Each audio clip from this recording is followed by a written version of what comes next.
Ολοκληρώνοντας τον κύκλο των ομιλιών, θα ήθελα να σας παρουσιάσω τον τελευταίο ομιλητή. Ξεκίνησε την καριέρα του ως ασφαλιστικός σύμβουλος στην Άλικο το 1991. Εξελίχθηκε στη συνέχεια σε Unit Manager στην Commercial Value και ύστερα από 3 χρόνια επιτυχημένης πορείας με πολλές διακρίσεις, προήχθη στη διευθυντή καταστήματος. Από το 2004 έως το 2010, το υποκατάστημά του πρωταγωνιστούσε μέσα στην πρώτη τριάδα των πιο παραγωγικών υποκαταστημάτων της εταιρείας του. Από το 2010 έχει την ευθύνη της ανεξάρτητης εταιρείας ασφαλιστικής διαμεσολάβησης LP Insurance, στελεχώνοντάς την με τους επί χρόνια καταξιωμένους συνεργάτες του. Από το 2011 έως σήμερα είναι πρόεδρος του Πανελλήνιου Συνδέσμου Συντονιστών Ασφαλιστικών Συμβούλων. Από τη θέση αυτή προσπαθεί καθημερινά και μέχρι στιγμής τα έχει καταφέρει με μεγάλη επιτυχία να συντονίζει το έργο του συνδέσμου και να αναβαθμίζει το ρόλο του συντονιστή στην αγορά μας. Επί των ημερών του, το επάγγελμα του συντονιστή πήρε άλλες διαστάσεις και αξία, αφού αναδείχθηκε ο πολύπλευρος ρόλος του στην ανάπτυξη ασφαλιστικών συμβούλων. Κυρίες και κύριοι, θέλω να υποδεχτούμε με ένα θερμό χειροκρότημα τον αγαπητό σε όλους μας, τον κύριο Δημήτρη Γαβαλάκη.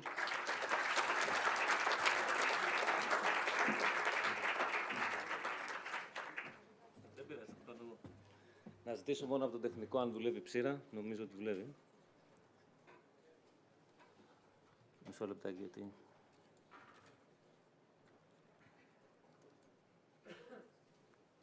Ξέρω ότι είμαστε προς το τέλος, είμαστε αρκετά κουρασμένοι.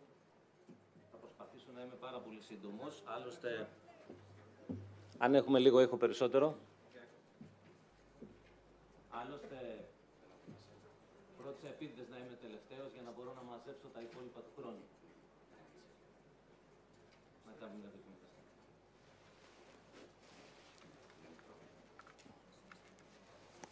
Με ακούτε καλύτερα τώρα? Θα φωνάξω λίγο περισσότερο, νομίζω ότι...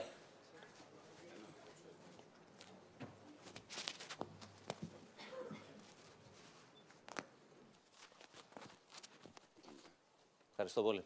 Ευχαριστώ. Θέλω να μιλήσω για ένα θέμα που αφορά ένα συγκεκριμένο εργαλείο management. Ένα εργαλείο που το δουλεύω πάρα πολλά χρόνια, μια και από παλιά είχα αδυναμία στους αριθμούς και θέλω να μεταφέρω τη δικιά μου εμπειρία σε εσάς, ώστε να αξιολογήσετε αν κάτι από αυτό μπορεί να είναι χρήσιμο. Βέβαια, είμαι σίγουρος ότι πάρα πολλοί από εσάς χρησιμοποιείτε στατιστικά στο γραφείο σας σε μικρότερο ή μεγαλύτερο βαθμό. Στόχος δηλαδή δεν θα είναι τίποτα άλλο από αυτές τις λίγες διαφάνειες, αλλά να προσπαθήσω να αναδείξω την αναγκαιότητα τήρησης διαδικασιών στατιστικής παρακολούθησης στη δουλειά του ασφαλιστικού διαμεσολαβητή. Στατιστική λοιπόν και αριθμοί πού? Καταρχήν στην εξέβρεση των ανθρώπων, στην εξέβρεση που κάνουν οι άνθρωποι μας. Οι άνθρωποι μας καθημερινά ανοίγουν αγορές. Τις ανοίγουν από συστάσεις, τις ανοίγουν από εξειδικευμένη εξέβρεση συγκεκριμένων επαγγελμάτων. Αυτή η διαδικασία όμως κάλλιστα μπορεί να καταγραφεί σε αριθμούς και σε ποσοστά. Κάνουν δραστηριότητα. Κάνουν τηλέφωνα, κλείνουν ραντεβού, κάνουν τελικές παρουσιάσεις. Όχι μόνο ο αριθμός, αλλά και τα ποσοστά ανάμεσα στα βήματα, όπως θα δούμε λίγο πιο κάτω, μπορούν να μας δώσουν χρήσιμα συμπεράσματα. Στην παραγωγή, βεβαίως. Το εύκολο που είναι σίγουρο ότι κάνουμε όλοι, μας βοηθούν και οι εταιρείες, βλέπουν τα παραγωγικά αποτελέσματα. Όμως, μπορούμε να ψάξουμε πολλά πράγματα εκεί.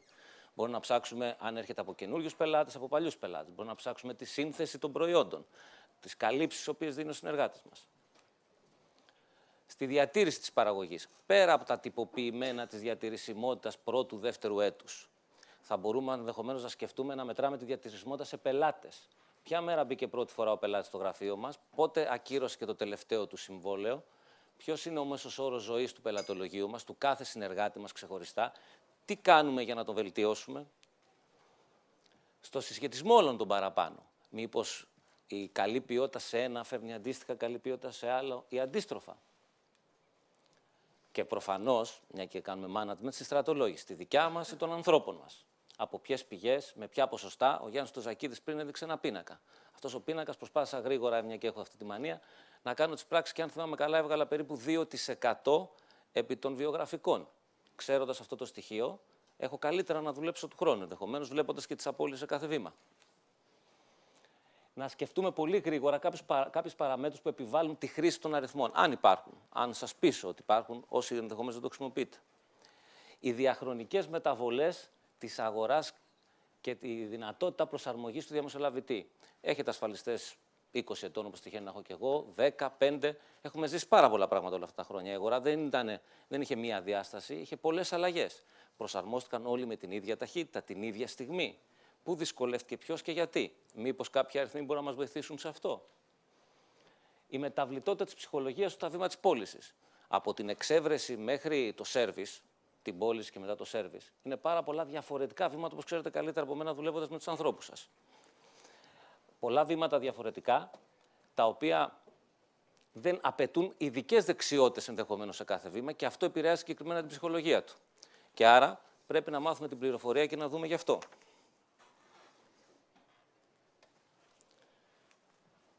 Η εξασφάλιση της αποδοχής του προβλήματος από τον ασφαλιστικό διαμεσολαβητή.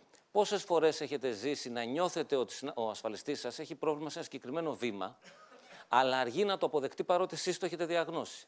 Η τήρηση ενδεχομένως αριθμών και στατιστικών και στοιχείων να τον κάνει συμμέτοχο σε αυτή τη διαδικασία και να τον βοηθήσει να καταλάβει και να αποδεχτεί γρήγορα ότι εκεί πρέπει να δουλέψει μαζί σας, σε αυτό το συγκεκριμένο τομέα της δουλειάς του.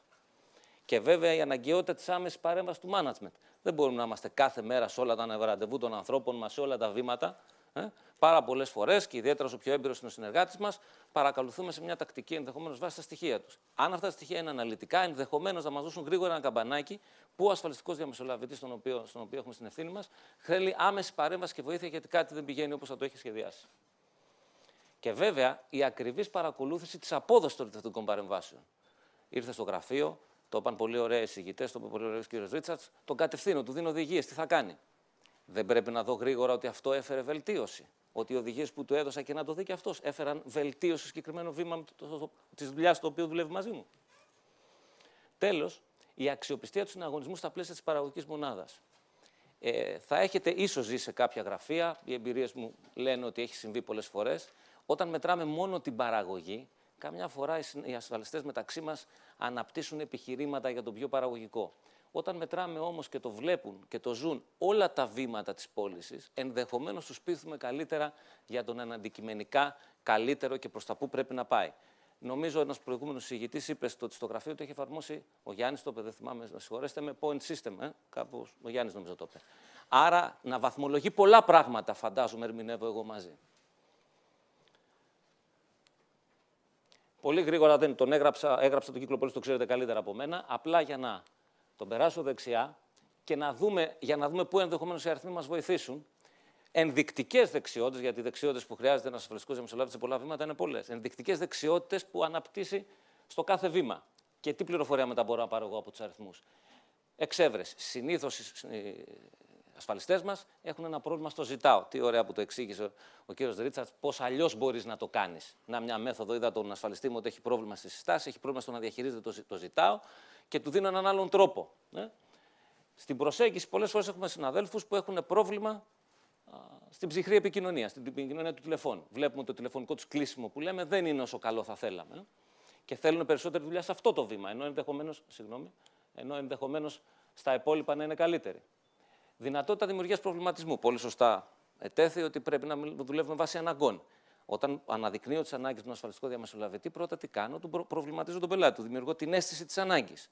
Δεν έχουν όλοι οι διαμεσολαβητές την ίδια ικανότητα σε αυτό και ενδεχομένως σε κάποιους πρέπει να τους βοηθήσουμε περισσότερο σε αυτό το τομέα. Η παρακίνηση που απαιτείται την ώρα του κλεισίματος. Βλέπουμε και μάλιστα αυτά είναι και λίγο αντιφατικά. Θα το ζείτε, φαντάζομαι, με τους ανθρώπους σας. Κάποιοι είναι πιο θεωρητικοί, καταφέρουν να προβληματίζουν καλύτερα, αλλά την ώρα που πρέπει να πάνε να πουλήσουν, πρέπει να γίνουν παρακινητικοί προς τον πελάτη, να του πούνε σήμερα είναι η λύση, ακολούθησέ την. Δεν είναι τόσο καλή. Ενδεχομένως και εδώ οι αριθμοί να μας βοηθάνε να εντοπίσουμε ακριβώς που ο συνάδελφος έχει ανάγκη βοήθειας. Ο χειρισμός αντίρρησης σε όλα τα βήματα και ιδιαίτερα στην πώληση, που επίσης απαιτεί ειδικές δεξιότητες, ή ο προγραμματισμός και η αυτοπιθαρχία, και βέβαια σε όλη τη δουλειά του, αλλά ιδιαίτερα εκεί που επίσης πολλοί παλιοί συνάδελφοι, ασφαλιστές μου, τους έχουμε κάποιο καιρό χωλένουν, στον προγραμματισμό των αυστηρών των ραντεβού service, να βλέπουν το πελατολογιό τους, να κάνουν εξέβρεση μέσα από αυτό, να αναπτύσσουν νέες πωλήσεις μέσα από το cross-selling. Άρα λοιπόν σε κάθε βήμα από αυτά, μπορούμε, παίρνοντας κάποια συγκεκριμένα στοιχεία, όπως πολύ γρήγορα θα σας δείξω, να βλέπουμε τα ποσοστά, να τα συγκρίνουμε με τα άλλα ποσοστά που εμείς έχουμε μελετήσει, και εδώ θα πούμε και κάτι για τα δεδομένα που μπορούμε να έχουμε, και να βλέπουμε με μια ματιά σε εβδομαδιαία βάση, μηνιαία βάση, τριμηνιαία βάση, πού ο συνεργάτης μας μπορεί να έχει ξεφύγει. Πού ο συνεργάτης μας στην αρχή, όταν είναι καινούριο, σχολαίνει.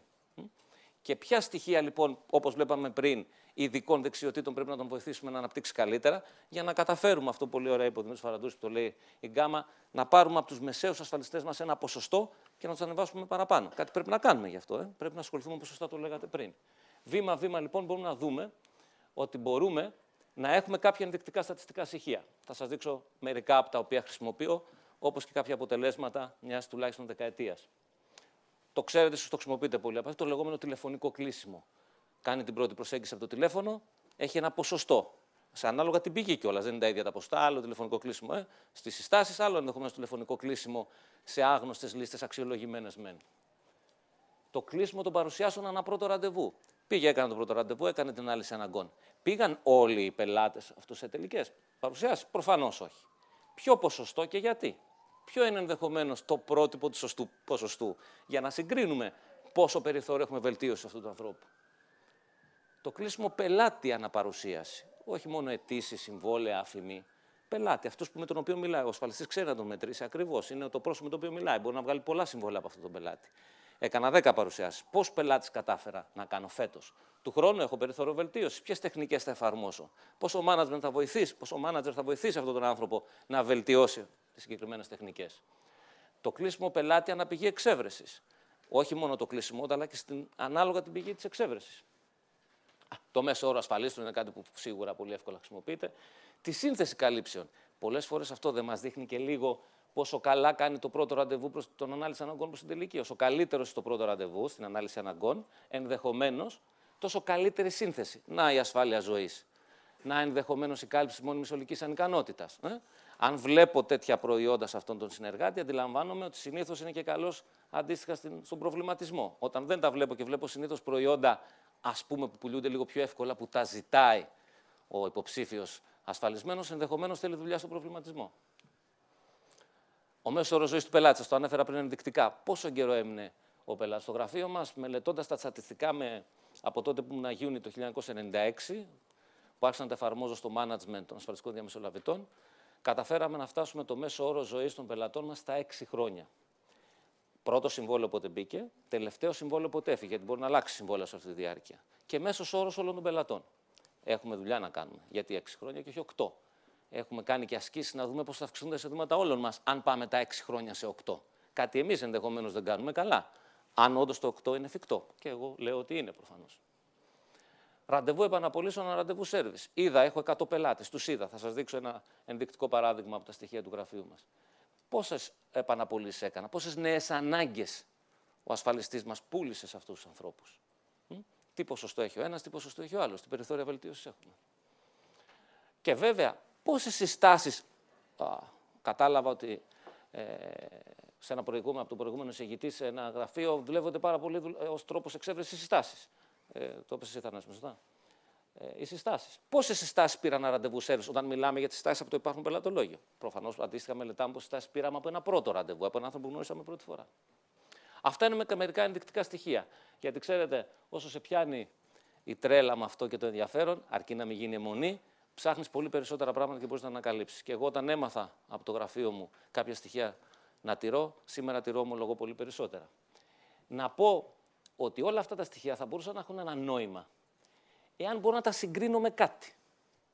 Θα ήταν ιδανικό και μακάρι να είναι μια πρόκληση η ομάδα που φτιάχνουμε, η σύνδεση με την γκάμα του, να μπορούμε να κάνουμε έρευνα σε αυτό και να βγάλουμε στοιχεία αγοράς, να μπορούμε να ξέρουμε η ελληνική αγορά πώς κινείται. Τι τηλεφωνικό κλείσιμο έχουν ασφαλιστές όλων των ασφαλιστικών εταιρείων? Να μην έχουμε ένα σημείο αναφοράς. Δεν θα ήταν καλό, δεν θα βοηθούσε ενδεχομένως το manager, δεν θα βοηθούσε τον ασφαλιστή στο να διαγνώσει δικά του θέματα προς βελτίωση. Δεν έχουμε δυστυχώς. Μένουμε πάρα πολύ πίσω. Ελπίζω να το προσπαθήσουμε και βέβαια να το είχαμε και ένα είδος εξέβρεσης πιο συγκεκριμένα. Η δικιά μας αγορά όμως, άστους μέχρι να τα καταφέρουμε όλοι μαζί. Δεν μπορούμε να τα φτιάξουμε στο γραφείο μας. Έχοντας την τύχη να δουλεύω σε αυτά τα στατιστικά από το 1996 που σας είπα, προφανώς έχω σημείο αναφοράς. Το δικό μου. Μπορεί να είναι πολύ πίσω από την αγορά και να μην το ξέρω. Όμως έχω ένα σημείο αναφοράς να συγκρίνω κάθε συνεργάτη και να το βλέπει και αυτός και να έχει και αυτός να κυνηγήσει πράγματα, τη βελτίωσή του ανά βήμα. Άρα, είτε σε επίπεδο εταιρείας, αν καταφέρω με τους άλλους συναδέλφους, με κάποιους συναδέλφους από άλλα υποκαταστήματα να ανταλλάξω στοιχεία, είτε και σε επίπεδο απλά της δικιάς μου παραγωγικής μονάδας, μπορώ να έχω συγκριτικά στοιχεία. Και βέβαια, έχουμε και την ίδια τη σύγκριση για την αγορά του ίδιου του συνεργάτη.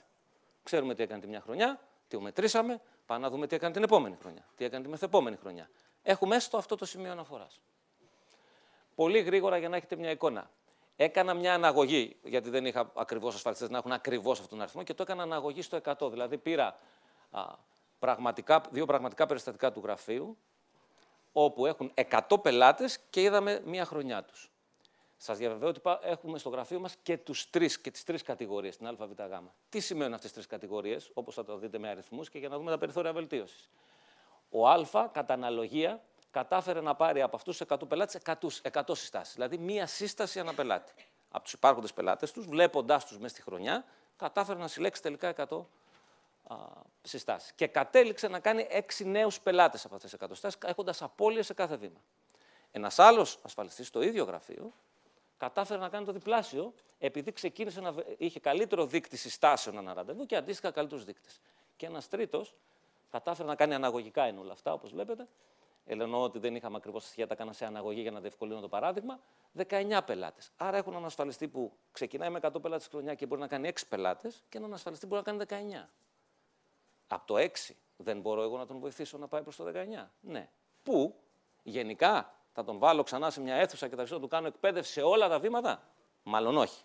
Μάλλον πρέπει να εντοπίσω σε ποια κομμάτια της δουλειάς του είναι πίσω από το επίπεδο που θέλω. Θα τα καταφέρω σε όλα, προφανώς όχι. Γιατί όπως είδαμε, απαιτούνται και διαφορετικές και πολλές φορές συγκρουόμενες ικανότητες ενός διαμεσολαβητή. Θα τα καταφέρω όμως σε κάτι και θα καταφέρω ενδεχομένως στον Α να τον πάω στο Β. Ενώ θα έχει επενδύσει στις ίδιες εργατόρες ξεκινώντας με το ίδιο πελατολόγιο. Χωρίς να θέλω να σας τρομάξω για να τα δούμε, αυτά για παράδειγμα σε όλες αυτές τις στήλες είναι μιας δεκαετίας στα στοιχεία 2 συνεργατών μου, 2 ασφαλιστών. 2004-2013 και αντίστοιχα του δεύτερου. Τα τηλέφωνά του, οι τελικοί του πελάτες τους ορίζουμε με ένα δικό μας πελατοκεντρικό που εμείς τους βαφτίζουμε, όχι συμβαλόμενοι, γιατί ένας πελάτης, ενώ μιλάω με το σύζυγο, μπορεί να έχουμε 2 συμβαλόμενους.